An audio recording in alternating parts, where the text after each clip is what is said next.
새 검찰총장 얘기 좀 해봐야 될 것 같습니다. 김오수 전 차관이 지명됐다라는 소식인데 청와대에서 발표를 했다라고 하네요. 잠깐 듣고 오도록 하겠습니다. 문재인 대통령은 오늘 박범계 법무부 장관의 제청을 받고 새 검찰총장 후보로 김오수 전 법무부 차관을 지명했습니다. 김오수 후보자는 대검 과학수사부장, 서울 북부지검장, 법무부 차관 등 법무검찰의 주요 보직을 두루 거치면서 풍부한 경험을 쌓았고 법과 원칙에 따라 주요 사건을 엄정하게 처리해 왔습니다. 아울러 국민의 인권 보호와 검찰 개혁에도 앞장서 왔습니다. 김 후보자가 적극적 소통으로 검찰 조직을 안정화시키는 한편 국민이 바라는 검찰로 거듭날 수 있도록 검찰 개혁이라는 시대적 소임을 다해 줄 것을 기대합니다. 자, 김오수 전 차관이 지금 현 정권하고 좀 맥락을 같이 해왔기 때문에 많이들 전망을 했었습니다. 맞습니다. 김오수 전 차관이 아마 유력하지 않을까 이렇게 전망을 했었는데 검찰 개혁에 좀 방점을 둬서 지명했다고 봐야 될까요? 저는 검찰 개혁과 검찰 개혁의 연속성인데요. 네. 우리가 뭘 주목해야 되냐면 문재인 정부 임기 마무리에 검찰 개혁을 어느 정도 성과를 좀 내기 위함이다. 하나, 그건 맞고요. 근데 더 중요한 대목이 있습니다. 검찰총장은 2년 임기가 보장되죠. 문재인 대통령 임기가 한 1년 남았습니다. 대선 3월 9일에 치르고 5월이면 문 대통령 퇴임하는데 그 이후에 1년 더 검찰총장은 임기가 가요. 그러니까 차기 정권까지도 이 검찰총장의 임기는 절반 더 남아 있습니다. 이게 이제 검찰개혁의 연속성 측면이죠.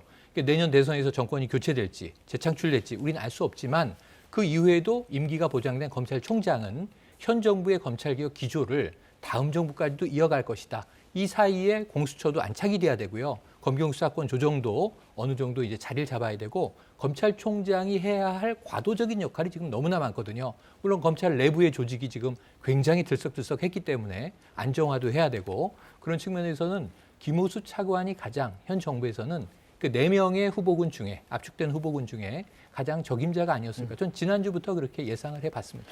지금 뭐 여당의 새 원내대표도 그렇고 최고위원들 중에도 친문 성향이 3명이 선출이 됐는데 다들 중단 없는 개혁, 검찰 개혁 계속해서 가야 된다라는 목소리를 내놓고 있어요. 그런 면에 있어서 김오수 새로 지명된 검찰총장 후보자가 이 임기 말까지 이걸 끊임없이 밀고 가는데 일조를 할 것으로 보십니까? 사실 이게 저는 밀고 간다는 것보다는 지금은 정돈해야 되는 상황이다라고 말씀을 드리고 싶습니다. 새롭게 네. 추진하는 게 아니라 왜냐하면 기존 것을 정리한다. 좀 최근에 평론가 얘기했다시피 검경 수사권 조정 올해 1월부터 시행됐습니다. 네.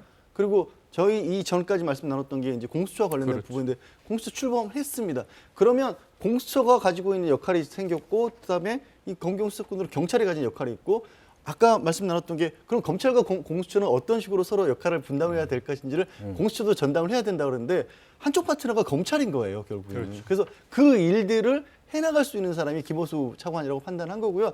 저는 그래서 뭐 자꾸 언론에서도 인물을 가지고 사람이 이 사람 그냥 인물론을 가지고 이 사람이 특수통이니 누가 가까우면 이런 얘기를 한다는 것 자체가 별로 맞지 않다라고 지난주에도 말씀을 드렸던 게 지금은 검찰의 검찰총장으로서 해야 할 일은 명확하게 정해져 있고요. 그 일을 하는데 가장 적임자로서 김오수 전 차관이 뽑힌 게 아닌가 싶습니다. 근데 후보 추천위에서는 조남관 차장이 네, 가장 표를 맞습니다. 많은 표를 받았다라고 하는데 좀 부담감이 있지 않았을까요? 부담감이 있었겠죠. 아무래도 이제 후보 추천위원회에서 4명을 압축을 했는데 여기서는 언론에서 가장 많이 이름이 나온 건 이성윤 서울중앙지검장이었는데 네.